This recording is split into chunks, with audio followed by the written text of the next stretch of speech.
लुट्र शिकार होई सर्वस्वांत हेबा परे मासे हेब पुरी रे फसिछंती विदेशी पर्यटक निज देश को फेरिबा लागि सरकार को कले आकुल निवेदन। नेदरलैंड्स नागरिक आंथोनी भ्यान अल्टेल अभियोग अनुसार पुरी जड़े टैक्सी चालक 6 लाख टंका हीरा मुदी और कैमेरा आदि लुटि नेछि।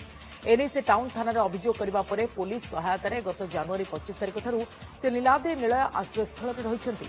नीलाद्री निलय परिसर में एक सांबादिक सम्मेलन डाकी से किपरि निजर लुट सामग्री फेरी पाइबे एवं निज देश को फेरी पारिबे सेथिपाई विहित पदक्षेप नेबाको सरकार को निवेदन करछंती। तेने पुलिस संपृक्त टैक्सी को जबत करथिले मध्य अभियुक्त फेरार थिबा सूचना मिलिछि। अन्यपक्षे पुरी एसपी सूचना दैछंती जे नेदरलैंड दूतावास सह जोगाजोग कराଯାई आवश्यक पदक्षेप नियाजिबो एवं अभियुक्त को धराजिबो। Taxi driver steal my money in the car. The first time 350,000 rupees, and when I was in his house, he steal also 150,000 rupees, and also my watch broken, and also I'm missing 50 euro, and also my diamond ring with platina is gone. Also, I want that the police help me, and also the government give me a ticket from Bonaire to Nagpur. Because I very big worry about I lost my airplane to the Netherlands.